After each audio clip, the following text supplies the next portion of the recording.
How's it going, Diamond Seed friends and family? As you guys can see, I'm at the trailer yard and this place is covered with low profile dump trailers. Now, by my understanding, it hasn't always been that way. And there's a really cool and interesting story of the concept of it and how it was developed. Now, let's go catch up with Jeffrey and get the rest of that story. Hey Jeffrey, thank you for joining me today to tell the whole world about a low profile dump trailer. It's a very cool story that I feel people will find interesting and maybe even be inspired by it. Yeah, man, that's my hope by sharing the story. Yes. It's definitely an original story, and it's one that I hope that will inspire people to, as we say around here, be relentless about progress. Okay. To not be satisfied with the status quo just because that's the way it's always been. And push the limits and see what they're capable of. Because, exactly. you know, really, over the years here, that's what we've seen. That's where we've seen we are most successful at fueling the growth and success of our team members, customers, and community is when we are relentless about progress. Keep on pursuing. And I think the same principle applies no matter what you're doing or where you work, or okay. You can accomplish a lot when you're relentless about exactly. that advancement. Exactly. Well, cool, man. Well, before we get into it, can you please give us an explanation by why this low profile design is so special? Yeah, so you know, the short story is that it allows us to keep the dump body much lower to the ground than what was previously standard in the dump trailer industry. Okay. Dump trailers used to use, ours and every other brand, what I called a stacked frame design. So they had the tongue of the trailer way down here, and then they had a suspension frame on top of that, then they had the dump frame on top of that. And so you ended up with the dump body way up here around 32 inches or more, depending on the make, model, brand, off the ground, which just created a pretty crummy user experience when loading over the side. Yes. You know, this much taller to reach over, or when loading equipment from skid steer in using ramps, it was really steep and kind of treacherous. Exactly. And so user ergonomics, safety, user friendliness, that's the glory of the low pro dump. Okay. So the solution for that was for Diamond Seed to create something much lower to the ground. How did Diamond Seed do that? Yeah, so rather than stacking up the frame, we put it side by side. Okay. We use an integral tongue and frame I-beam. Yes. And the dump body frame is inset just inside of the I-beam instead of on top of it. And that combined with drop axles allows us to keep the dump body, the floor of the trailer, only 24 inches off the ground on a 14K dump trailer, which was a good 8-inch reduction from what was previously kind of standard again throughout the whole industry. Well, the floor of the trailer being 8 inches lower to the ground, again, makes it easier to access over the side and decreases the angle of attack for loading equipment using ramps in the rear. Very cool, man. Well, I know that Diamond Seed has been making dump trailers for a very long time, like before I was born.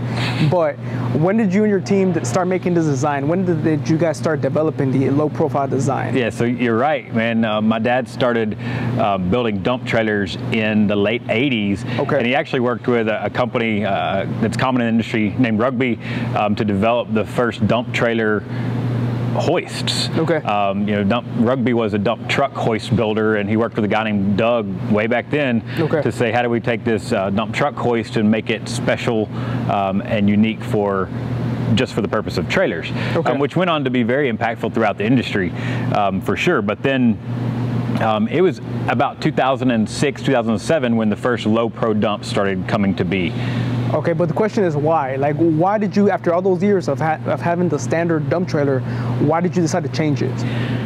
And so, you know, like we previously talked about just a few minutes ago, that industry standard that was so much taller, it was just really fundamentally flawed for the end user's experience. And I learned that the hard way one day. In about 2006, I was decided that I was going to go take some brochure pictures of our 21WD was our model back then of our traditionally framed dump trailer. So I went and rented a skid steer, and you know, got the trailer set up with the ramps on the back, ready to load the skid steer. And you know, as one would naturally think to do, I started driving the skid steer into the machine, into the trailer and forward, and you know, was getting. I was no pro skid steer operator by any means. So, you know, once the machine is on the ramps, I'm getting nervous already because it's so steep. And then when I start trying to crawl up the ramps, the whole machine rocked backwards and rested on the counterweight. You know, with me pointed to the air and my life flashing before my eyes, not sure what to do. You know, so from there I had to very carefully back out from underneath the trailer, out from underneath the trailer, get the skid steer back down on all fours, so to speak.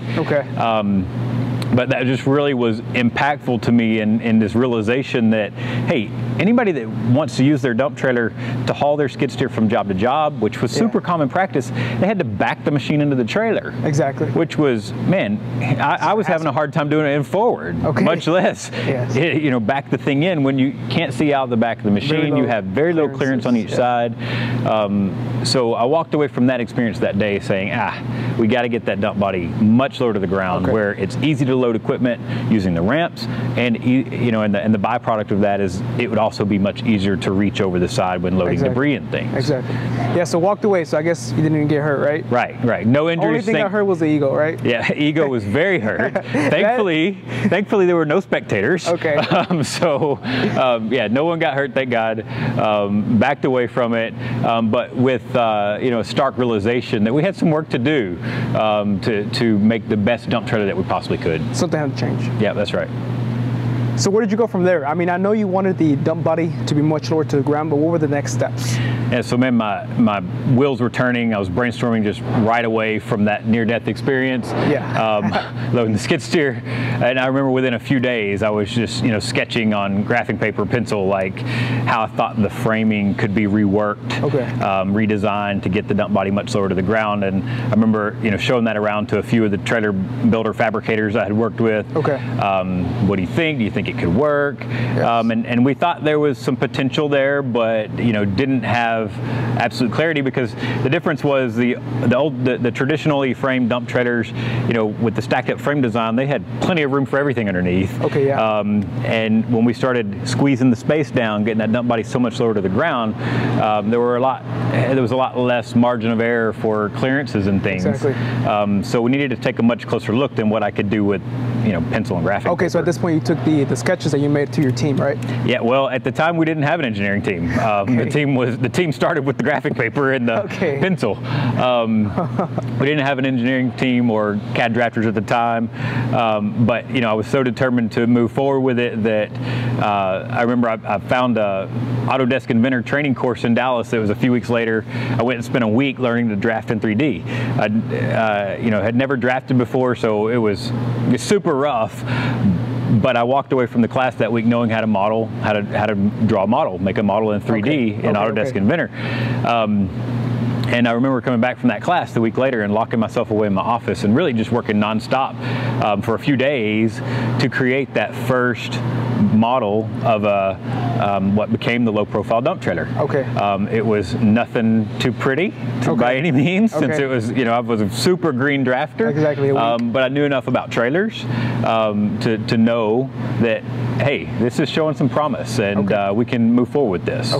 So after having that very, very rough 3D model, did it come out as far as specs the way you wanted for it to come out, and what steps did you guys take after that? Yeah, there were definitely, you know, revealed some clearance issues and things as we suspected to work through, but that's the beauty of having it in 3D, is we were working through the clearance issues in a computer rather than having to cut the steel and chop it out on the floor.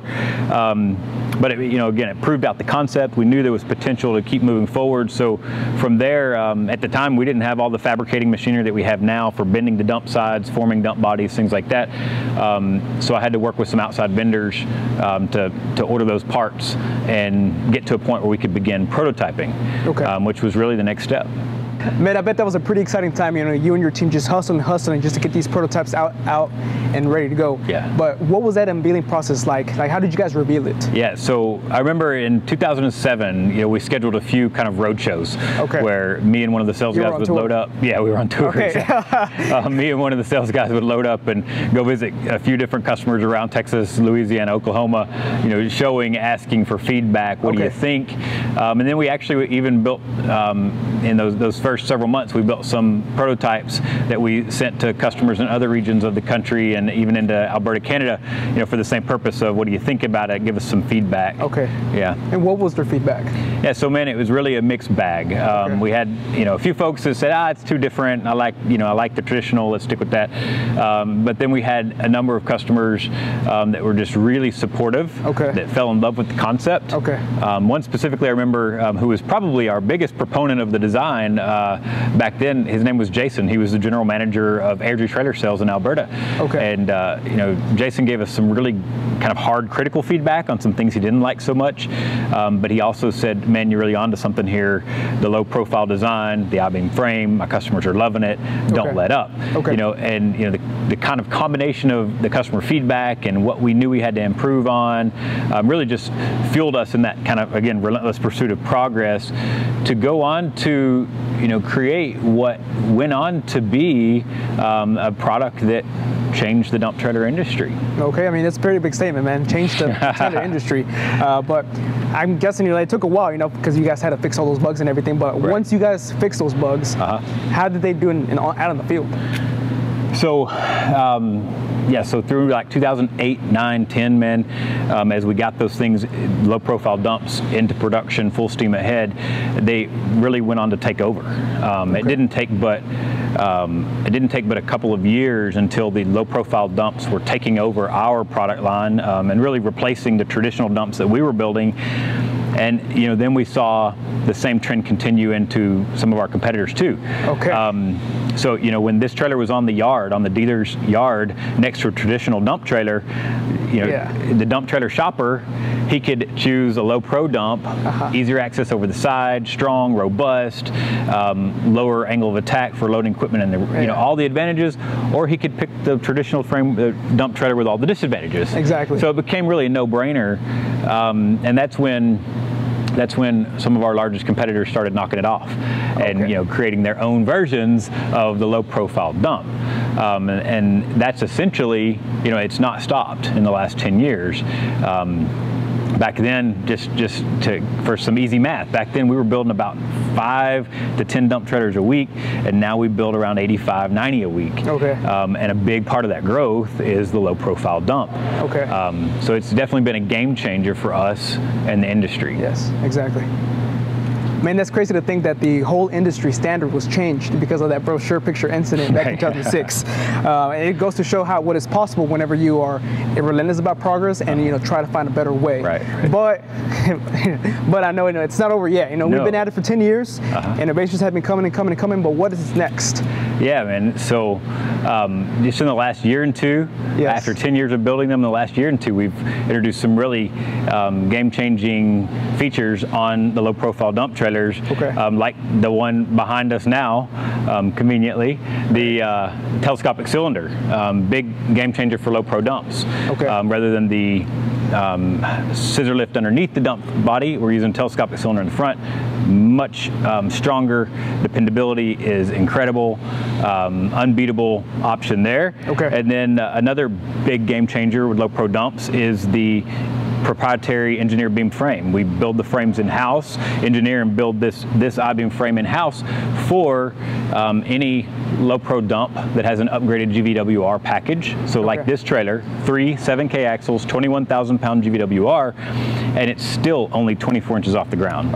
Whereas before, to have that heavy of a suspension package, we had to use taller and taller frames. We have control of the framing design, so we can put plenty of frame in there and still keep the trailer real low to the ground.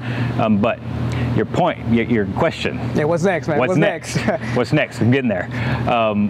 So, man, we've got a slate full of dump trailer innovations coming down the pike. There are a few different ones that'll be launching throughout the year 2021. That, you know, different models we're going to be introducing that we're really excited about. And then even beyond 2021, man, there are a number of innovations out there, things we're dreaming of and doing research on, really new technologies that haven't ever been in dump trailers before, that today people laugh at me, they say it's crazy, but we're working on developing these things that we'll see in the market in 2, 3, 4 years. But for now, keeping it low key. Yeah, we're keeping those things low key. But man, you know, pumped for the future of dump trailers here, because one thing is for sure, and we've said it a number of times in this story, we will not stop being relentless about progress and advancing the designs every way we can along the way. Well, cool story, man. Definitely sounds like a lot of lessons learned, a lot of great memories made along the way.